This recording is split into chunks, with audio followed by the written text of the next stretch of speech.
तो दोस्तों आज जून की 8 तारीख है और आज का जो ये छोटा सा वीडियो है ये वर्मी कंपोस्ट और काउडंग मैन्योर। बहुत दिन से रिक्वेस्ट आ रही थी कि काउडंग मैन्योर और वर्मी कंपोस्ट इन दोनों में से कौन सा बेहतर है, किस कारण से बेहतर है, कौन सा हमें पौधों में इस्तेमाल करना चाहिए, इस चीज़ को शेयर कीजिएगा। तो आज आप जो ये स्क्रीन पर सामने अपने देख रहे हैं ये दोनों के दोनों आपके सामने हैं। ये देखिए, ये जो है ये काउडंग मैन्योर है, जो कि गोबर की खाद जिसको कहते हैं, गाय की गोबर की खाद। और ये जो आप देख रहे हैं ये वर्मी कंपोस्ट है जिसको केचुए तैयार करते हैं। ये कह सकता हूँ कि इसका जो फाइनल प्रोडक्ट है वो ये चीज़ है। ये काउडंग मैन्योर को जब केचुए खाकर डिकम्पोज करते हैं तो उसके बाद जो डिकम्पोज होने के बाद जो खाद बनकर तैयार होती है उसको इस तरह से वर्मी कंपोस्ट बोला जाता है।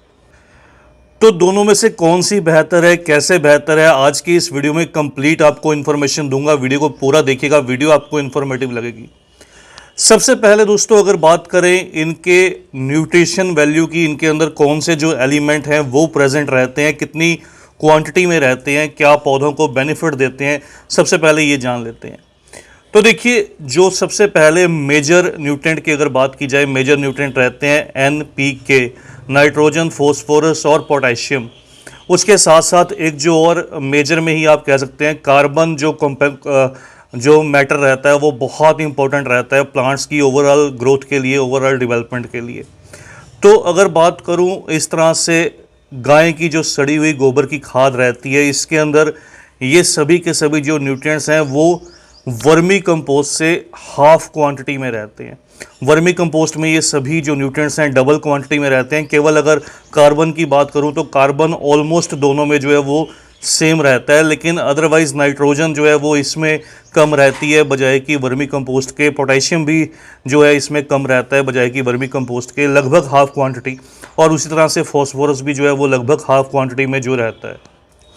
फिर भी कई बार जब काउडंग मैन्योर को रेडी किया जाता है उसके प्रोसेस के दौरान वो कितनी फुली डिकम्पोज है, कितनी सेमी डिकम्पोज है, उस चीज़ पर बहुत डिपेंड करता है। कई बार आपको जो काउडंग मैन्योर है वो थोड़े मोटे मोटे पीसेस में नज़र आती है, सेमी डिकम्पोज रहती है, कई बार फुली डिकम्पोज रहती है जिसका कलर थोड़ा इससे ज़्यादा ब्लैकिश ब्राउन सा रहता है। और उस चीज़ों पर भी थोड़ा सा न्यूट्रिशन वैल्यू जो है वो डिपेंड करती है। ज़्यादा डिकम्पोज होने के बाद न्यूट्रिशन वैल्यू जो है वो थोड़ी सी बढ़ने लगती है। तो इसी तरह से अगर बात करें, ये देखिए, ये सबसे फाइन क्वालिटी की अगर वर्मी कंपोस्ट की बात करूं, ये देखिए इसमें आपको इस तरह से जो है वो थोड़ी दानेदार जो वर्मी कंपोस्ट है वो दिखाई देगी और बिल्कुल गहरे काले रंग में। ये सबसे बढ़िया क्वालिटी की वर्मी कंपोस्ट रहती है।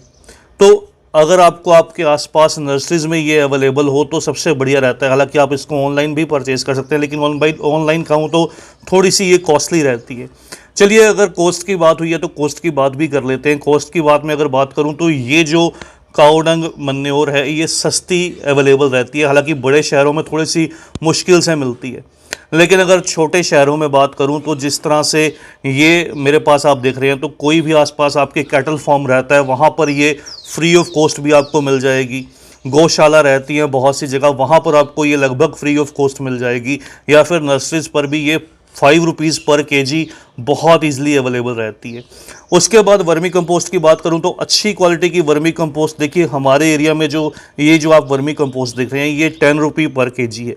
1 किलो का जो रेट है वो 10 रुपये है। और इसी तरह से nursery to nursery, area to area जो रेट्स हैं वो डिपेंड करते हैं। और इसके अंदर इसकी क्वालिटी बहुत मैटर करती है। कई बार ये अच्छी क्वालिटी की मिलती है, कई बार आपको इसके अंदर बहुत सी चीज़ें मिक्स की हुई मिलती हैं।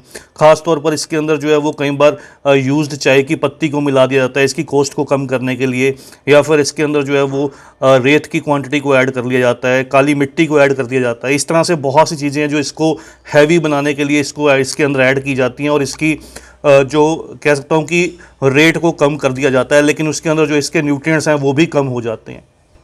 अब अगली जो बात आती है दोस्तों, इसके अंदर दूसरी जो बात है वो आती है माइक्रो न्यूट्रिएंट की। तो माइक्रो न्यूट्रिएंट में बहुत से माइक्रो न्यूट्रिएंट्स रहते हैं।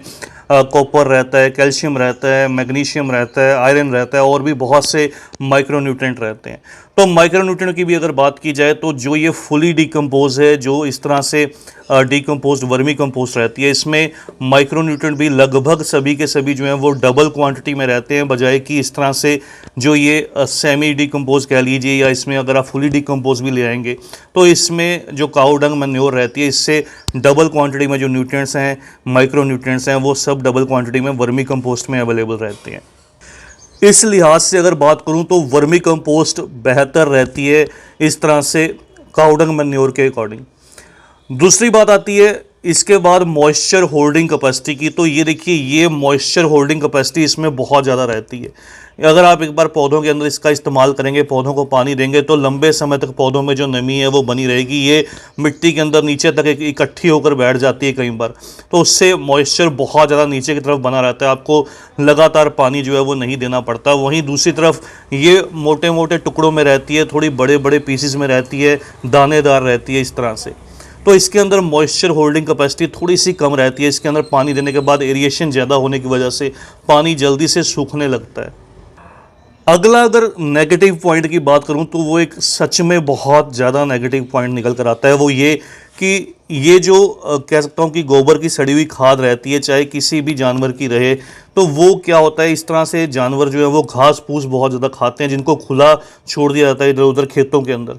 तो वहाँ पर वो बहुत से ऐसे घास फूस खा जाते हैं जिसके अंदर सीड्स रहते हैं। वो सीड्स और जब बाहर निकल कर आते हैं दोबारा से, तो जब आप इस मैन्योर के साथ साथ अपने गार्डन में इस खाद को डाल देते हैं, तो वो सीड्स जर्मिनेट होने लगते हैं और बहुत से खरपतवार जो हैं वो आपके गार्डन में, जिसको आप वीड्स कह लीजिए, वीड्स जो है वो उगने लगती हैं, जिनको एक बार उगने पर रिमूव कर पाना पूरी तरह से बहुत मुश्किल हो जाता है। वहीं इसमें जो एक पॉजिटिव पॉइंट है, इस तरह के जो वीड्स हैं वो इस चीज़ में निकल कर नहीं आते, क्योंकि ये केंचुए फुली डिकम्पोज करने के बाद, खाने के बाद, फुली डिकम्पोज करने के बाद जो अपना रेजिड्यू जो वेस्ट निकालते हैं, उसमें से ये जो वर्मी कंपोस्ट है रेडी की जाती है। तो इसमें खरपतवार का आने का चांस जो है वो बहुत कम रहता है। तो इसलिए ये थोड़ी सी उससे वैसे भी उस तरह से जो है वो बेहतर रहती है। और सबसे ज़रूरी बात, अगर आपको कभी इस तरह से जो काऊ डंग मैन्योर है, जो गोबर की पुरानी सड़ी हुई खाद रहती है, वो सेमी डिकम्पोज आपके गार्डन में चली जाती है कुछ इस तरह से, जिसमें छोटे छोटे पीसीज रहते हैं, अभी पूरी तरह से ये डिकम्पोज देखिए नहीं हुई है, और गर्मी का मौसम रहे, आप इसको ज़्यादा यूज़ कर लें अपने प्लांट्स के अंदर, अपने गमलों के अंदर, तो इसके अंदर कई बार जो नाइट्रोजन की वैल्यू है वो हाई रहती है, या फिर अमोनिया जो गैसेस हैं वो थोड़ी सी ज़्यादा रहती हैं, जिससे पौधे जलने लगते हैं, लीफ बर्न की समस्या आती है पौधों के अंदर। लेकिन वहीं पर इस तरह से वर्मी कंपोस्ट का थोड़ा सा ज़्यादा इस्तेमाल करने पर भी पौधों में जो है वो लीफ बर्न की समस्या नहीं आती, निकल कर नहीं आती। तो इस लिहाज से अगर कहूँ तो सभी तरह से ये जो वर्मी कंपोस्ट है ये बेहतर रहती है। थोड़ी सी ज़्यादा कॉस्टली रहती है, लेकिन ईजिली हर नर्सरी पर अवेलेबल रहती है। वहीं बड़े शहरों में ये जो काऊ डंग मैन्योर है ये अवेलेबल नहीं रहती। तो ये थोड़ी सी परेशानियां हैं जो गार्डनर्स को सुलझानी पड़ती है, खुद ब खुद सुलझानी पड़ती हैं। तो ये था दोस्तों एक छोटा सा वीडियो इन दोनों चीज़ों को लेकर। बहुत बार जिसके कमेंट्स आते थे कि कौन सी बेहतर है, तो आप इस वीडियो से समझ जाएंगे एक्चुअल में ये बेहतर रहती है, लेकिन ये इसका इस्तेमाल मैं बहुत ज़्यादा करता हूँ। रीज़न ये है कि ये मुझे बिल्कुल फ्री में मिलती है।